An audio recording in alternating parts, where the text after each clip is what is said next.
Then we have Underwriters Laboratory come up, and they give their 3-minute presentation. And little did they know that I flew in these two fathers from Ohio, and they're called the Fathers for Fire Safety. And they gave their presentation and told everybody that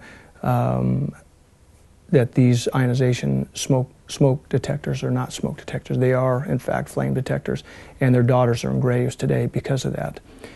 So that day was pretty monumental for our city because we did become the first city in the United States to mandate photoelectric smoke detectors, and since then there have been 7 other cities that have followed suit. Now, I don't want to take all the credit because the state of Vermont was the first state that became a mandated photoelectric smoke detectors. And what happened in that state in December 17th of 2005, Berry City, Vermont, had a tragic fire where 5 people died. They had 3 hardwired ionization smoke detectors, and they did not sound, and a family of 5 perished. And during that time, the captain of the crew was very distraught. You could understand pulling out 5 members, and they resuscitated and attempted to resuscitate. A number of them were resuscitated, but subsequently died. He found the information also on the internet and made his way to the World Fire Safety Foundation and talked to Adrian Butler, who really encouraged him to do a full-scale test in a house, which they did. And to their amazement, the photoelectric smoke alarm activated in 6 minutes, and the ionization smoke alarm didn't activate until 112 minutes, 66 minutes longer than the photoelectric. So with that, after I retired in April of 2011, I told Adrian, since he was so instrumental, and he was so instrumental in the United States as far as making headway with Vermont, and then us basically copying Vermont and doing a local ordinance. Then another, like I said, there have been 7 other cities subsequently that have followed suit, that I would come out and assist him in Australia. So it actually has come from Australia to the U.S. It's made a big impact in the U.S., and now we've brought it back to Australia. And I was touring with Adrian for 2 weeks, and we went to a number of cities and had a number of television interviews. My whole position is, and what I was telling the people and media of Australia, that first of all, I did not come from America to just recommend photoelectric smoke alarms.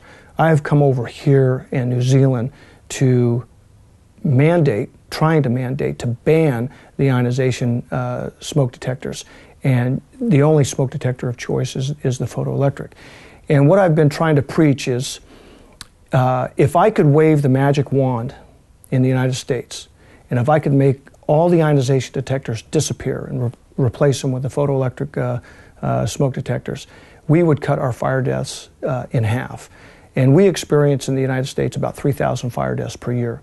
So we're talking about 1,500 lives that would be saved every year. Now, when you magnify that over a 10-year period, I'm convinced in the years that I've been studying, and I've been studying this now for about 5 years, that there are 15,000 people in graves today in the United States that should not be there because of this faulty detector, being the ionization detector.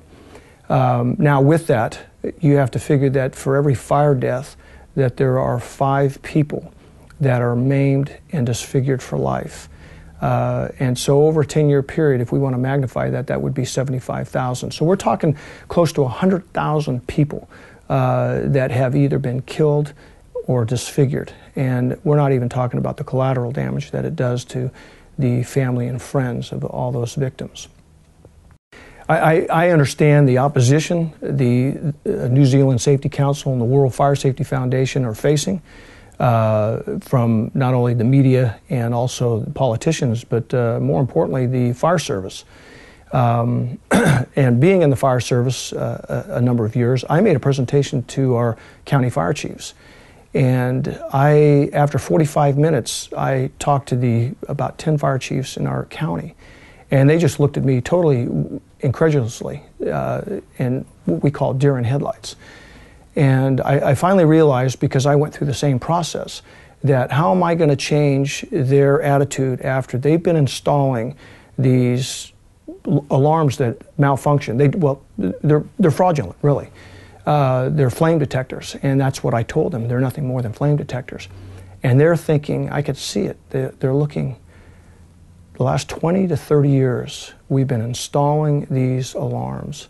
And now this individual is telling us what we've been doing for 20 to 30 years is wrong in 45 minutes. The fire service has no idea. They've been duped by the alarm industry by thinking and actually presenting themselves, the alarm industry, that they're so magnanimous, giving out all these free smoke detectors, which they say are smoke detectors, and they're not. And here we've been installing these detectors that are not smoke detectors. And that is the position that the fire service needs to get over, because the fire deaths in the United States are mounting, the fire deaths in Australia are mounting, the fire deaths in New Zealand are mounting, and all over the world they are mounting because of this faulty, fraudulent detector, the ionization detector. And that's why I'm calling for the banning of this detector once and for all. And really, we have to recognize the only detector, and it's not a recommendation. We need to mandate, we need to put it in legislation to mandate photoelectric only smoke detectors. When the opposition was pouring into the council the week before July 19th, I knew that if I didn't get support, that our council was going to knuckle under, because when you're getting major organizations to complain and basically harass, and like I'm telling you, the world's largest smoke alarm manufacturer, they got all their sponsors, which were at least 5, to send letters and phone calls to our council, to our city attorney, to our city manager. I knew that there was a possibility that our council would back down.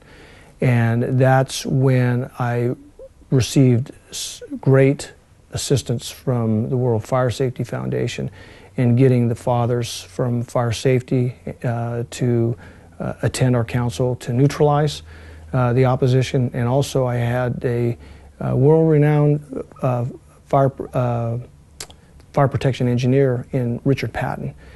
He was present, and he is very well known in the industry and has been fighting this fight since the mid-70s, knowing that this smoke alarm right from the beginning was never intended to be a smoke alarm. It was first classified as a combustion detector, which in reality, what I have declared as nothing more than a flame detector. And everybody knows that it's over. When you have a flame, it's over. And the thing that astounds me is the people that want to hold on to this, oh, they're better at fast flaming fires. Just about every fatal fire is started in the smoldering state. And it will smolder anywhere from, it could smolder for hours. In the test, it shows that the photoelectric will outperform the ionization anywhere from 15 minutes to well over an hour. And before it burst into flames. And then you'll get activation from the ionization detector. And then, like I said, the event's over. It's done. And that's the reason why I'm calling for the banning and removal of this phony detector.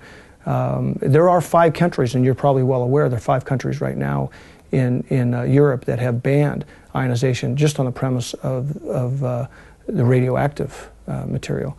And I'm hoping that if that's the way it has to go, that's fine. We can get rid of this inferior detector once and for all.